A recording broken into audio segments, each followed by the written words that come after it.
Welcome to In the Ven Zone with Christine McKay, where we get candid about what it takes to negotiate effectively. You'll learn from the challenges and successes of entrepreneurs, executives, and experts. We help you change the nature of your negotiations and get more from every deal you do. Hey everyone, welcome back to another episode of In the Ven Zone, where we help you, the small and mid-sized company, elevate your negotiations. And we do that by bringing you really interesting and fascinating guests. And today is no exception. I am really excited to have here with me Tonja Boykin, who is the COO of the Weingart Center here in Los Angeles.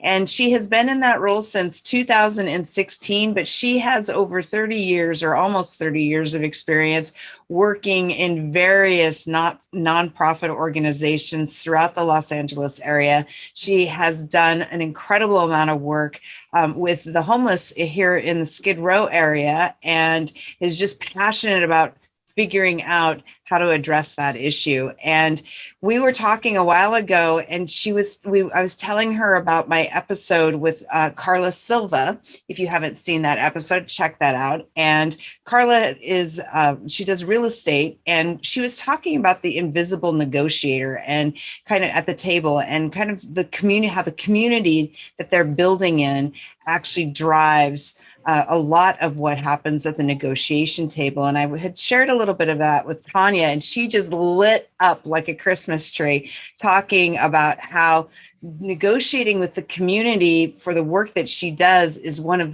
her favorite parts of what she does in her job. And so I wanted to dig deeper into that conversation to help you guys understand what that invisible negotiator does and how it influences you, but also how it manifests itself in the actual negotiation with the people that you're talking to. So Tonja, thank you so much for being here. I am so excited to have you. You look gorgeous and lovely as always. Well, thank you. It's so exciting to finally be here. I just love what you're doing, and I love that you're shining a light on all of those key pieces that kind of make the bigger picture. And so I'm delighted to be here. Awesome. Thank you. And I forgot to mention, for everyone who's listening, click subscribe, rate and review. And I really appreciate it. And you can always go to venn.zone to check out the show notes and actually read the full transcript of the show. So check that out. So Tonja, tell us a little bit. So I was very vague in your bio. So tell us a little bit about the story and how you got to where you're at as COO of the Weingart Group. Oh, wow. So yes, it has been a little over 30 years, which I kind of choke when I say that. People start counting and it's like, don't count, please. So I actually started my career. I got here in a very roundabout way. In my 20s, I was a school teacher. I started teaching school back in the late 80s, early 90s, when there was a shortage of teachers. And I got called on by a family friend who had been a kindergarten teacher for almost 30 years. And she said, I think you'd be great at this. And so I was teaching in the San Fernando Valley. I'm actually a Los Angeles native, born and raised, and was teaching in a more affluent community. And having gone to private school my whole life, I didn't think there were any issues. We had a group of kids. There was perfect class sizes. Kids came to school with food. They just had all the things that I had experienced growing up. And when I when I got her call, she asked me to come into the city, into Los Angeles, and to teach high school at Morningside High School in Inglewood. And I have to tell you, I was like a deer in the headlights. Through no fault, a great school, and they do their best. But I think it's no surprise that in poorer communities, there is a huge gap in what kids in an affluent community are experiencing versus those in more of the inner cities. And for me, going into a classroom that had maybe 35 to 40 kids in it, which is a lot, not enough books in the classroom, the conditions of the schools themselves. I had never been in a school where there were holes in the ceiling or kids were sharing books. And most importantly, a lack of food, not having food, coming to school sleepy, coming to school without proper clothing, all the things that I just took as, I just thought everybody was raised the way I was. And so I was really, really surprised by that.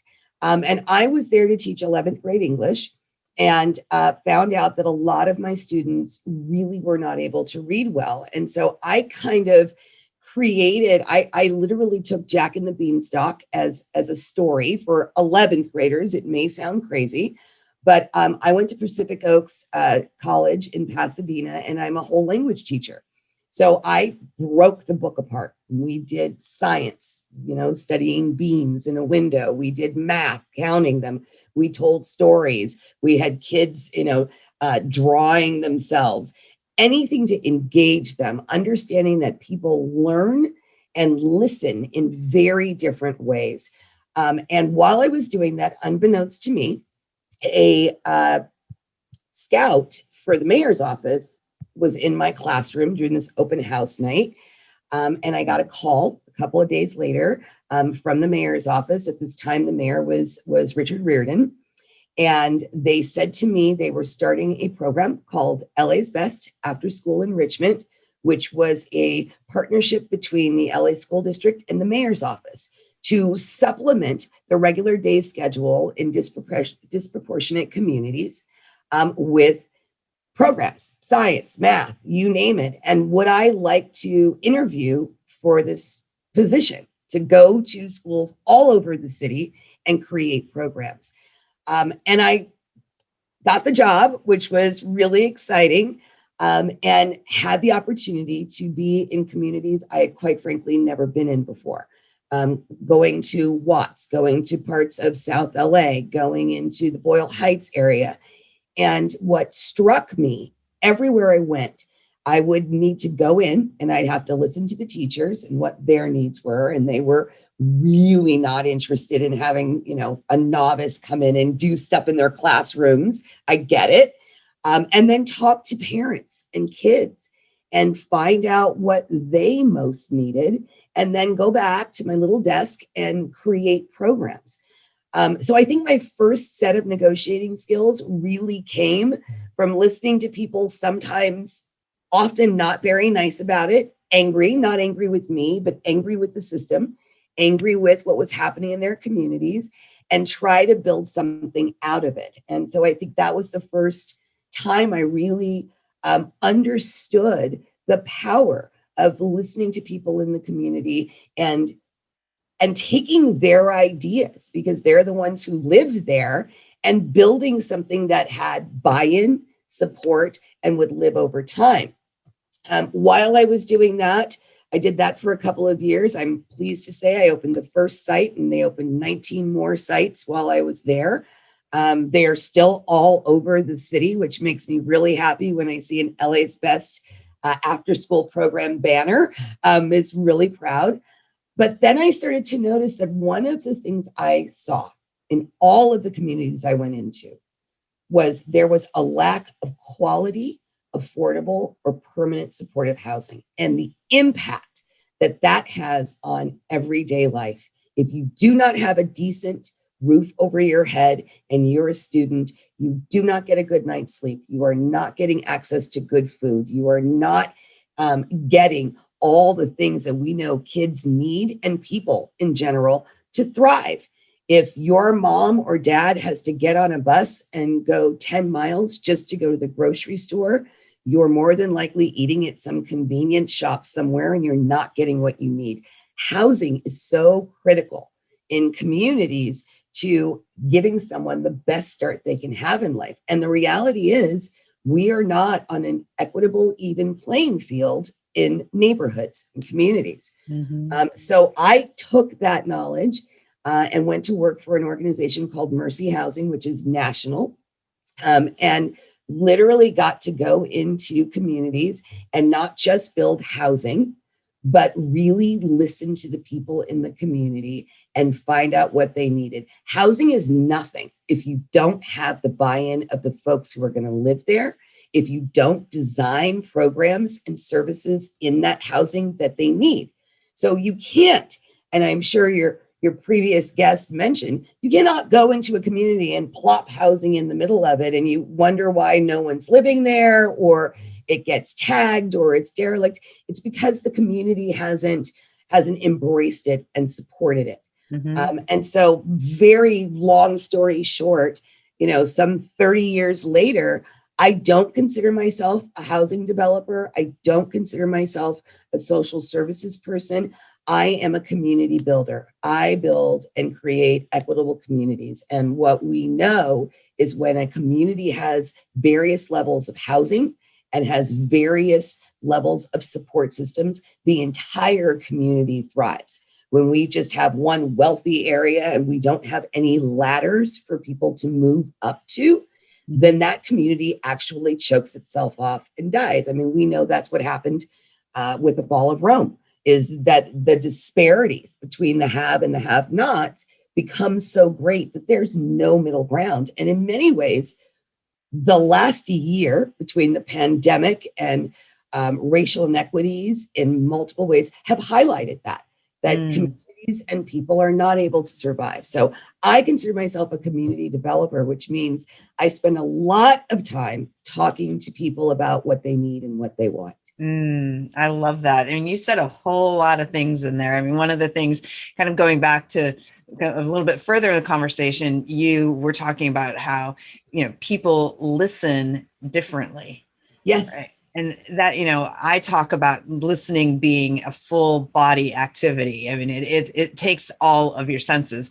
When somebody walks in the room, the perfume they're wearing communicates something to you, or their cologne, or if they don't have any, it communicates something. We use our eyes to pick up clues and cues about people that we're engaging with.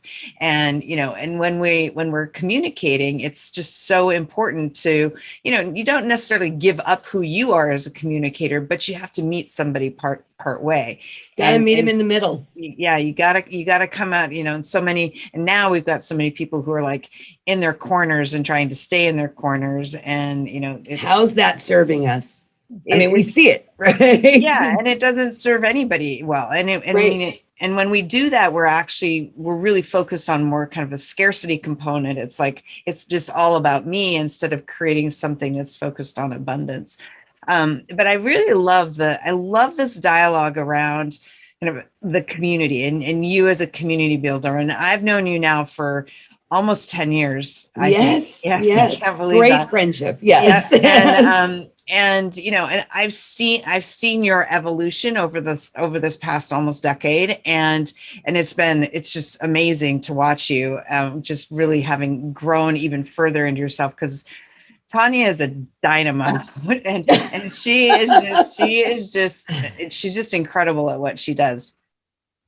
So tell us a little, because you are launching, you just launched earlier this month, like last week. Yes. A new project that is huge in Los Angeles. Tell us about that project, because I want to dig into some of the negotiation elements around that have to do with the community component. Sure. But tell us about that project. So I wish it had a different name, but it is, we're not there yet, but it is the Bigness Street Project. It was championed by Supervisor Hilda Solis. And it is located right near the men's prison and Union Station. It's over, everybody knows where Homeboys Industry is. So it's that vacant lot there. It is 4 acres. So it's a big site. And it's 232 beds, and it's a little bit unique. It's using different models to rapidly house individuals. So 100 of the beds are in these sleeper trailers that have been converted into bedrooms, bathrooms, little kitchenettes. And then the 132 beds are in a stacked prefab modular design, and it's 3 stories. Also on that campus is a full-scale administration building, a full-scale industrial kitchen, a dog park, lots of green space. I think we're just laying in all of the trees now, and there'll be some 98 trees, which I'm really excited about. You know, LA needs more green. Oh, yeah. And so that's going in, and it will house folks coming right off the street. Many coming from the community surrounding neighborhood and under the freeway passes. So clients with extremely high acuity, meaning that they have pretty intense mental health issues. And with mental health issues, they're typically coupled with substance abuse. So we call that dual diagnoses. And now, because the homeless population is aging, average age is 55 to 56 years of age. People have been on the street for more than 10 to 15 years.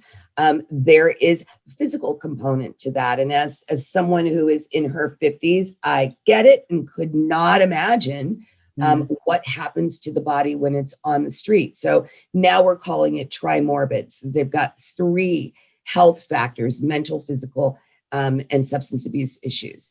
That's who we'll be housing. We've started doing intakes. The site is still in construction while we are, moving as quickly as we can to take so many blocks. Every time they finish one, we get people in it. We keep moving through that. And it's been a huge project in terms of negotiation because I have multiple levels, right? So I've got the supervisor's office, Supervisor Solis's team.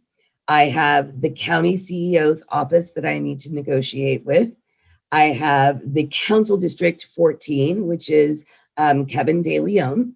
I have the community neighbors that have businesses surrounding the area. I have LAHSA, the Los Angeles Homeless Service Agency, that I'm negotiating with as well. And then I have the clients themselves that we need to negotiate with, because this is all very new for them. And they have, as they should, their own sets of, I'll call them demands. And we try to move them from demands to requests and understand the difference between the two. So on any given day, since probably last November, I am on multiple calls and multiple meetings. We also have the local bids, the Business Improvement District reps. And because of where this project is, we have the Chinatown one, we have the Alvaro Street group, and we have the folks that are in the Alameda corridor. So we're managing multiple sets of negotiations, lots of meetings, with the goal of, which I believe everyone wants, which is creating more housing in the community for those in need. Wow. And I mean, one of the things that I always think is fascinating about anytime you're working with government agencies, it's always the level of complexity in those negotiations is significant. Yes. And part of that is the politics aspect of it. And part of it's the personality of the people who are attracted to that work. Yes. Tell us a little bit about what's the process you go through as you're kind of starting and initiating engagement with those type of counterparts. How do you initiate that kind of complex level of negotiation? Sure. Well, in the type of work I do, there are really 2 main agreements that we're trying to get done, which basically drive our ability to run the site. So before I even get to the community members, but with the county CEO's office, it's really about the real estate and the licensing agreement, which is pretty intense. Just to be honest, a lot of the work that the county and providers like myself are doing is brand new. We're not talking about Measure H dollars. That took a little bit of time to get up and running. And we all now kind of have that one under our belts. But the new money that's come out from the government, whether it's FEMA dollars, because you've got to throw the pandemic in there and there are dollars for that, federal dollars that are coming through, have a prescribed set of agreements. And we've had to kind of go through those agreements and tweak them as a team. So the way that I typically start off is I gather all the documents that we know we're going to need to execute. And I run through them first, and I start to look at where are the things that should stay because they are pertinent to the project we're working on. What are the things that absolutely shouldn't be in these boilerplates any longer? And then I get down to what are going to be my sticking points. What am I, and knowing I don't want to say, knowing my counterpart at the county, and their job is to get this thing executed as well.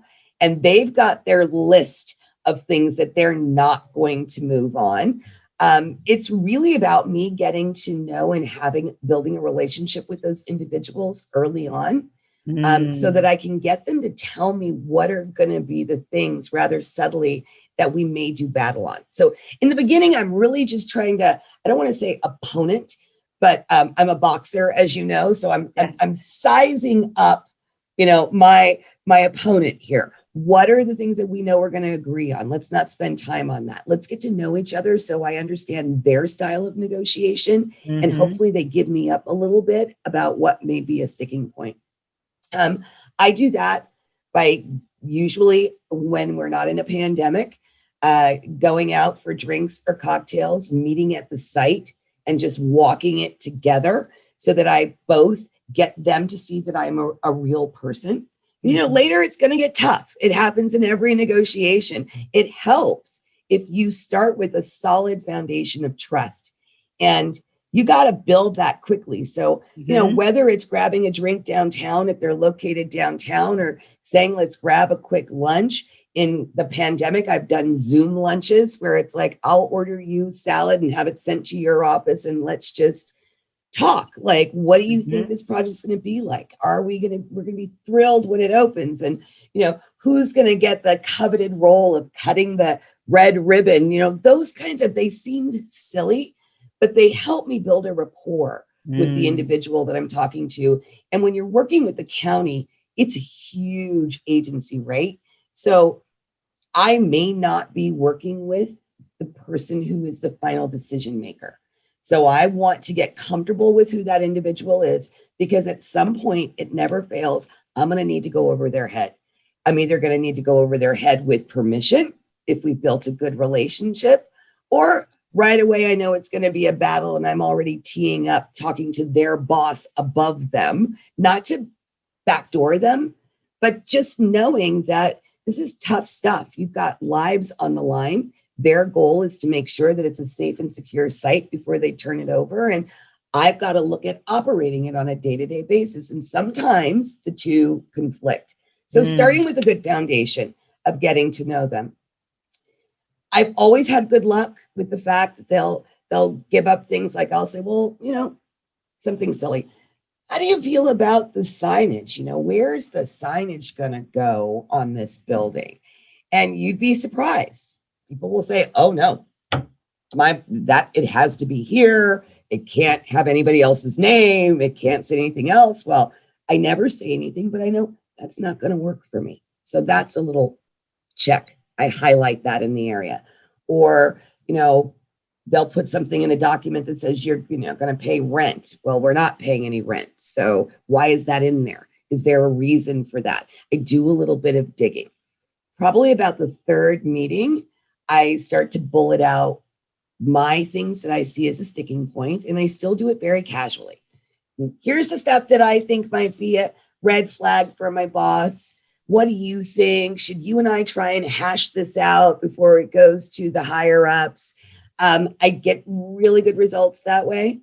I usually, if I've done my trust part right, they'll say, Tonja, I don't really care, but so-and-so really does care about this. So let's try and negotiate. So I think I do a lot of one-on-one negotiating before we actually pull the document out.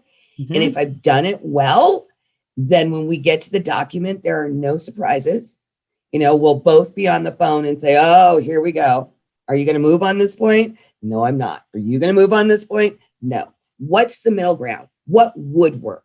How do we come to a place where we both feel we're getting what we want and we've met in the middle somehow? Most times that's what we come to. There are a couple of pieces at times where we're just like, we're not going to bend, we're not going to move. And then, I don't want to say it gets ugly, but it's almost like playing chicken. It's like, who's going to move first? Are you going to stay on that point? or are you going to move off it? Mhm. I like to know what my points are right away that I'm not going to move off of, and try to insert them into the conversations on an ongoing basis. I call it my little hypnotism technique, because I'll just keep saying it, oh, and point 16.1, that's not changing. Or when is that getting removed? And they'll be like, oh, Tonja. And then it happens. Well, That's really county, the way we deal with the county. Yeah. And what I like about how you do, so there are a couple of things that I want to make sure that I highlight. So one, and I say this on pretty much every episode, because my philosophy of negotiation is that negotiation is a conversation about a relationship, and you cannot win a relationship, but you can get more value out of it. That's and so really well said. My middle daughter, who's in her mid 30s, and she helps me. She does a lot of writing for me. She came up with that. So I will let her know. She's amazing, amazing writer. But, so when you're, and it's hugely important when you're initiating a conversation, a negotiation conversation, because I like what you do. You build a series of yeses, and, accumulating yeses makes it easier to deal with the hard things. Absolutely. Because every relationship has a hard time. Every relationship, whether it's with your spouse, whether it's with your best friend, whether it's, whether it's with your pastor, right, whatever it is, every relationship that's worth having has conflict. It's absolutely, it just is. But that accumulating yeses helps you to address that conflict. It builds that trust. Sure. And you can't address conflict if you don't have that trust factor, because absolutely, without it, you're convinced that your counterpart is not working in your interest and working solely in their own interest. Right. But negotiation is a hopeful act, because it means that what you're doing together is to the greater benefit of everybody involved. Absolutely. And so that trust is really, really important. So I really like how you do it. I would add one other thing that I do is I do go through the contract and figure out the things that I'm willing to give, that I'm willing to give up. Well, before, I don't tell them I'm willing to give that up, but I kind of have that in my back pocket, where there are sometimes things that I will say I'm not moving on, when secretly I really know I don't really care, and I can give that. And that's my gimmies. I know that there are going to be things that they're really going to want in there. And I've already assessed, is this really important to the overall goal? Will this stop the negotiating process? Or do I have something in my back pocket that I can say, well, if you give me this, I'll give you this. So that they do feel, to your point, that there is a mutual push and pull. And I'm not going to just be hardlined. I mean, I think that what I have learned, especially working with governmental agencies, is, you can only go so far. Because if you think about the fact that with the county office here in Los Angeles, they're getting their money from the state. The state's getting their money from the federal government. And all the way down that line, by the time it gets to us, who are going to spend that money for construction or for programs and services, there are a series of negotiations that have happened. So by the time we get to the county level, there are definitely going to be things that I may not like, that I may think are ridiculous, but I'm not going to tee my counterpart up for something that they absolutely can't budge on, because it is just what it is. There are things that, in order to change them, need to go to the legislative level. And so I don't want to spend my time beating down or fighting or arguing or whatever words you want to use, a tete-a-tete, about something that they can't change, I can't change. Now later, if we all want to, go together to the Capitol and change that rule, it doesn't help us now. So it's helpful to also realize, to what you were saying, is that it really isn't about the individual themselves. And I find that in my career, when I have the most difficult time in a negotiation, it's because the other individual has personalized it. and they are thinking that this is something for it's me. Right. I've got to make this happen. When I tend to look at it like, look, every day we all go into work, and there's just, and I'm going to try not to curse. It's because I don't want to do that on the podcast. So I'm editing my words. I was going to say there's shit that, we just don't like, but we can't change them. There are certain rules and regulations we have to agree to. So understanding what those are and not spending your time as much as possible on that in the negotiation is also really important. Yeah, I love that, because there's really, one of the things, and you and I have talked about this many times in the past, that you do, that a lot of small business owners, and it's something that always astonishes me, that they don't read the contracts. They hand them off to an attorney. They trust that their attorney is going to read them and do the right thing, but the attorney doesn't understand the business.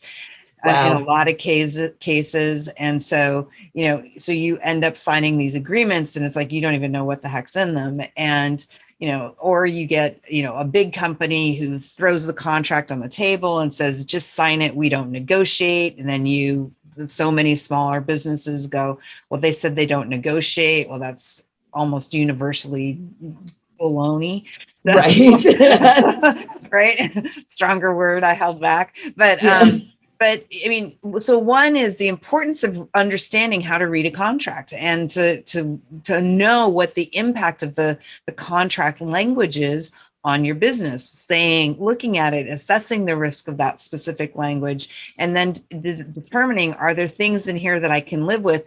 What in here is out of my control, as well as out of my counterpart's control? Because there is zero. It is a useless exercise to argue or to get into a conflict over things that neither of you have any control over at all. And the other thing that you said that I really appreciated was you said, can we do something about it now? Right. And that timing is hugely important, because negotiation is, we go into negotiations and it's like, historically, we know we need this. And so we are going to negotiate now for something that we think, based on our past experience, we're going to need in the future. Right. But it's a present, it's an in the moment thing. And I always tell people, I'm like, I've seen contracts that are literally 20 years old, right? And I'm like, what the heck are you doing? Because that contract is so irrelevant today. It's, they tack on amendment after amendment, and it gets sloppy and messy. And it's like, what the heck is going on?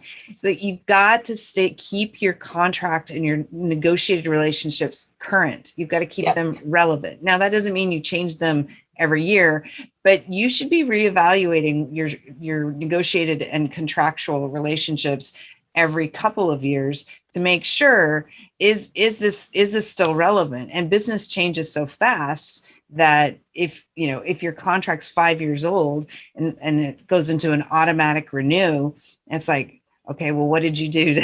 Is that contract still relevant, or is it just going to auto renew because that's what no, don't put yourself in that trap. Yeah, sure I absolutely agree. And it's interesting to me, I've had the experience with the latter, coming into an organization, and it's sort of like, okay, we're running systems across the street in our main facility. We've had these relationships for years.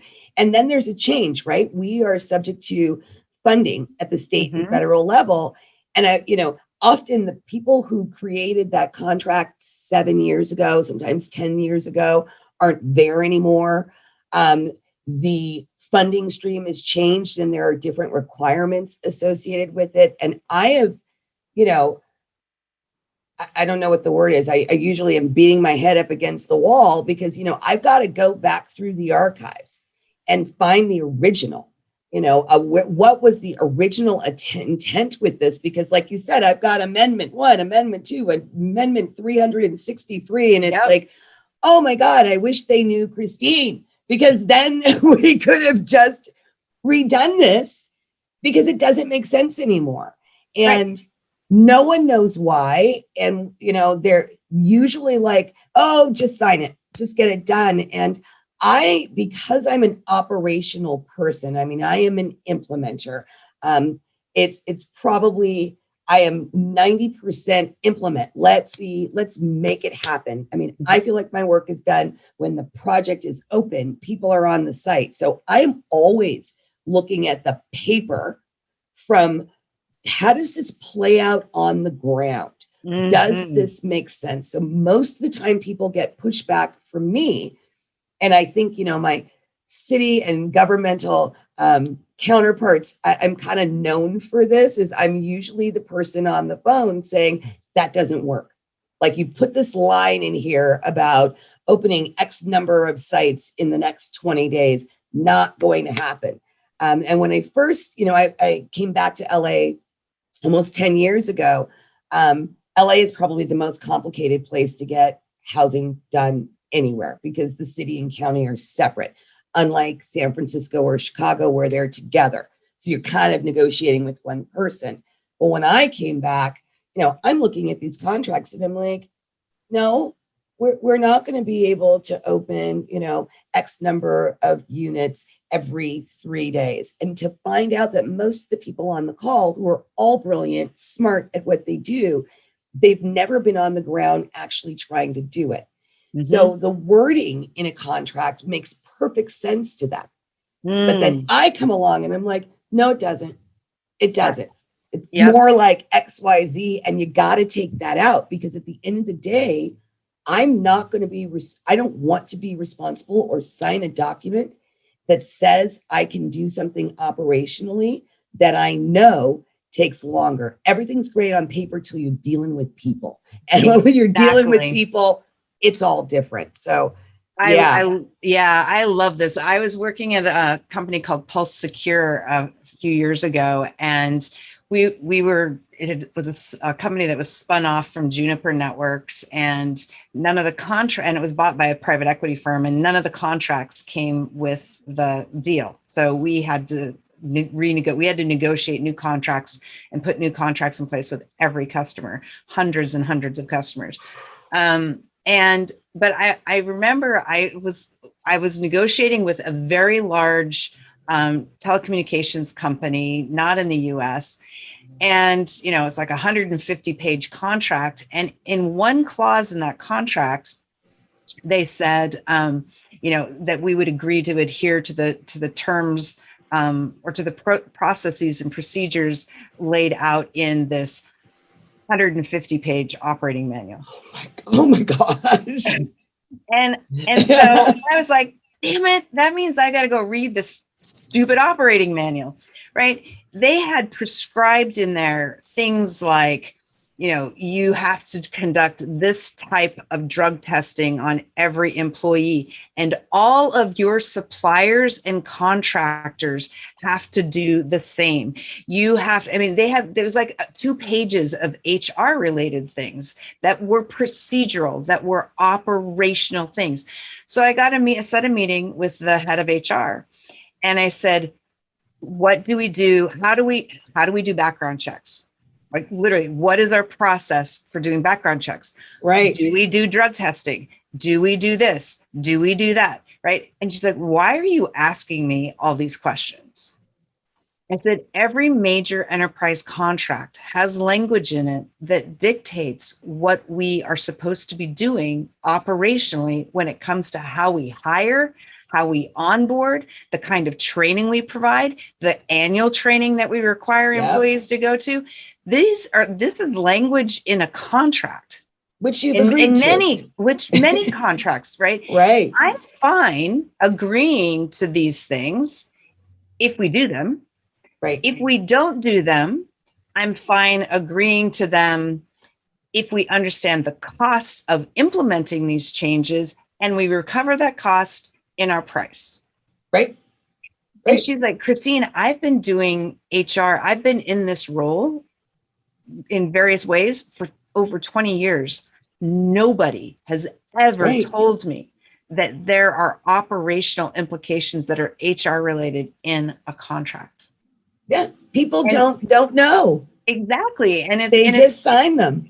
Right. And it's like, and that's one of my huge things is, operational risk is embedded in every single contract. And Absolutely. if you don't, it's like sitting down with your the people who manage returns. If you have a product, right?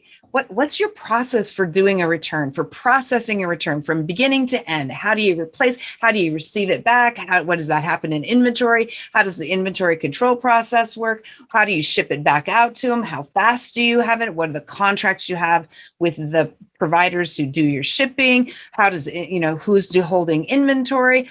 All these things matter. Yes, very much so. Entering a contract, and if you don't understand that process, or if you're not asking for input from the people who understand that process, then you're contractually obligated to do things you just fundamentally cannot do. Well, I'll give you an example. In a contract I was recently working on, it had listed that because of the pandemic, that we would do wellness checks, temperature taking 3 times a day for over 200 and some people. Okay, I get it. I've kind of designed it, since last year, designed a process that we could do that. But when it came down to me designing the budget for it, I obviously added the appropriate amount of staff that would be necessary to execute that part of the contract. And it was hilarious. The particular agency I was working with came back to me and they said, "We need you to justify your budget." And I said, "Sure. No problem. Do you need all of these people?" And they said, "Well, what do you mean?"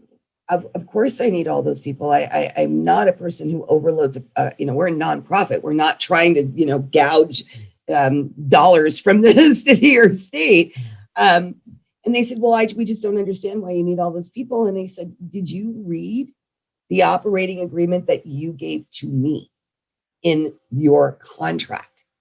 Your contract states that I will do this 3 times a day, all day long for this many people. So the number of staff that I put in the budget that you are now questioning is a direct result of what you're telling me I'm required to do." And the 2 individuals on the phone said, "Is that in there? We had no idea." It is page 24, big bold letters. I have to do this. But that's to your point. The staff who put together the contract weren't reading it. And again, that's not, saying I think everyone should do it as you're pointing out here, but they're a large agency. They pick up the boilerplate, they stick our name in it, and they're like, "Here, go do it." Because I'm both looking at the dollars, the revenue, the staff, the obligations, the risks involved, I'm also building a budget to mitigate those risks in the price of what I'm going to require as my fee for doing this. So I find it so funny. And believe me, Christine, it happens every contract. Yep. There'll be something in it. And then I put it in the budget and they'll say to me, "Why do you need that?" "Well, because you told me I did." How was I supposed to do what you're asking me to do? And by the way, with city and governmental contracts, you are audited on a regular basis. So they are auditing your performance targets and goals and coming to the sites on a daily basis. So the folks who wrote the contract are not the people who are going to audit me. And the auditors are going to say, "Did you do the wellness checks 3 times a day? Well, let me see them." I can't then say to them, "Well, the folks down the hall from you said that was no big deal and they didn't even know it was in there." So it's really a lot of not only reading the contract, but I find that I'm educating the people who've handed me the contract about what they put in there and the implications, because they aren't following the bouncing ball. Oh yeah, I mean I see it all the time. I mean everything from one company, we were trying to do a 2-year deal. They wanted to do a 3-year deal. They sent me a contract, a boilerplate contract that had 2-year term in it. And it's like, I guess you do it because they said to me, "We don't do 2-year deals. We only do 3 years." And I was like, Yes, you lied. Yes, you do. Yes, you do. Oh, hey, did you not see this? Right. Or somebody, another one was like, it was a licensing agreement. And it's like, well, we wanted to change our licensing model, and we put together a huge analysis on what we wanted it to look like. And they're like, we just do not do that licensing model. And then sent me a contract that had that licensing model in it. Yeah. And I'm just like, these kind of things, they're just sloppy and lazy. And it's the amount of money that you can save by putting on an operational hat and learning how to read a contract. And in my Venn Masters program, which we're just getting ready to launch, we actually have an exercise to teach people how to read contracts as a layperson, not as an attorney, but as a layperson, and how to assess what risk it's affecting. And is that risk, so that you can say, is that risk worth assuming or not? And do I need to negotiate it? Right. And so I just think it's always astonishing to me when you get kind of the people who, salespeople in companies who are just like, they're all price focused. And it's like, price is an output of a negotiation. It's not the input. What's all the stuff that goes into developing price, and how does this relationship propose to change that? Exactly. Right. Well, two things that you said. One, I'm a layperson, so I do not have a law background. And the way I learned is, early on in my career, when I went into housing, they just dumped this contract on my desk and say, go make this happen. And very nervous, want to do a good job. I'm reading these things and I'm like, well, I don't even know what that means. What is this fiduciary blah, blah, blah, mean?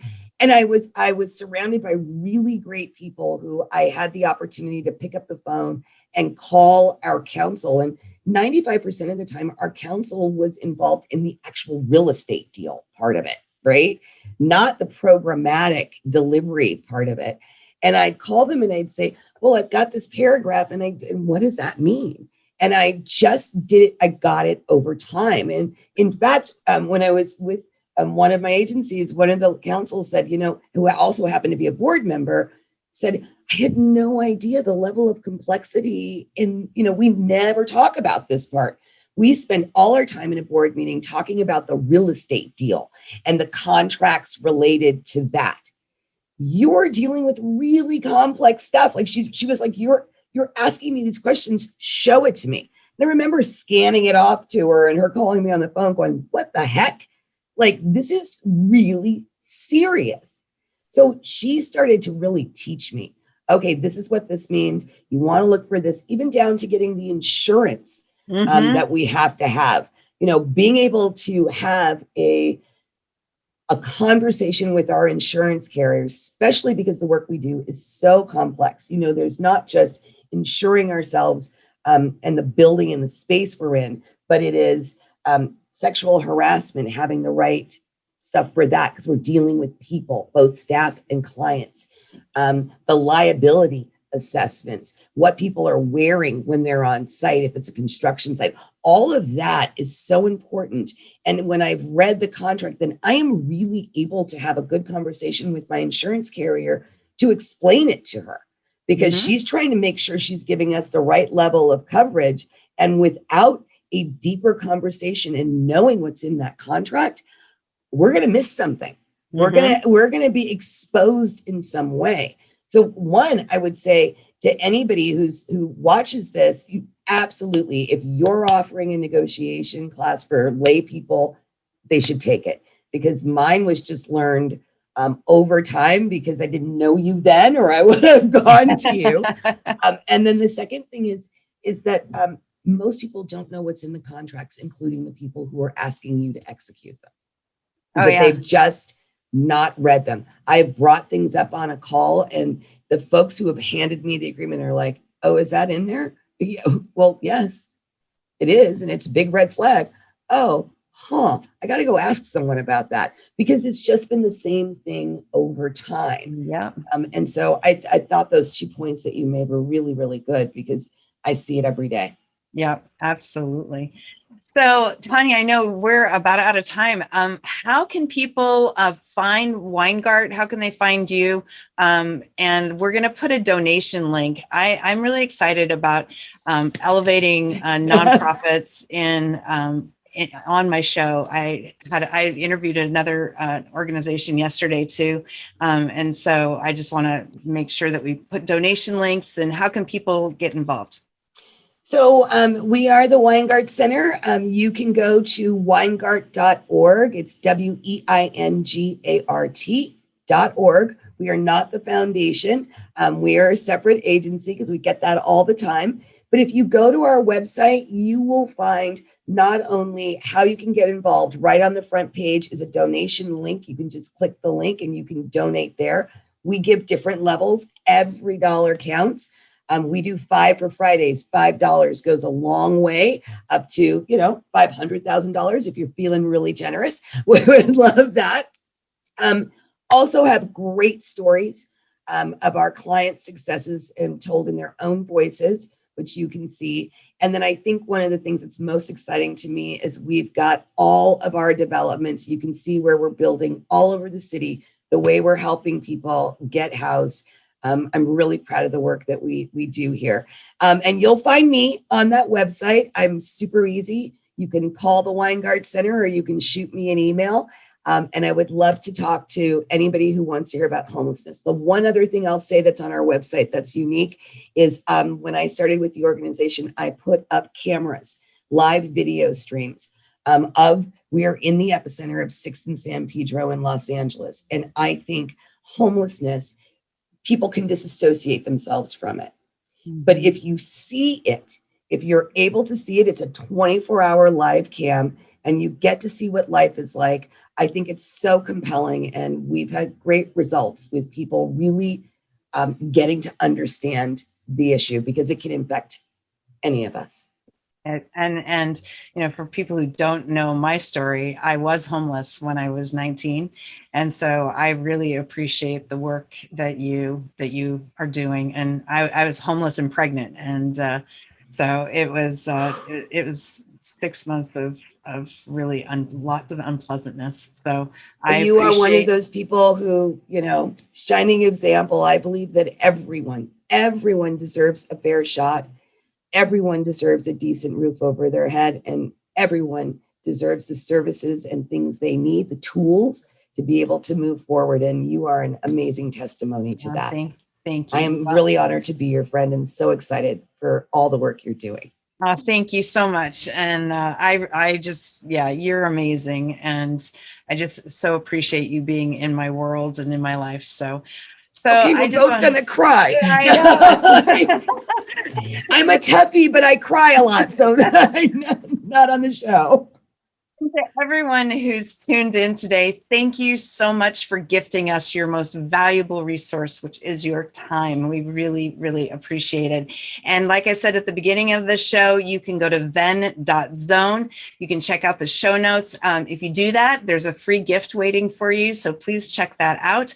And just remember, negotiation is nothing more than a conversation about a relationship. And you cannot win a relationship, but you can get more value out of it.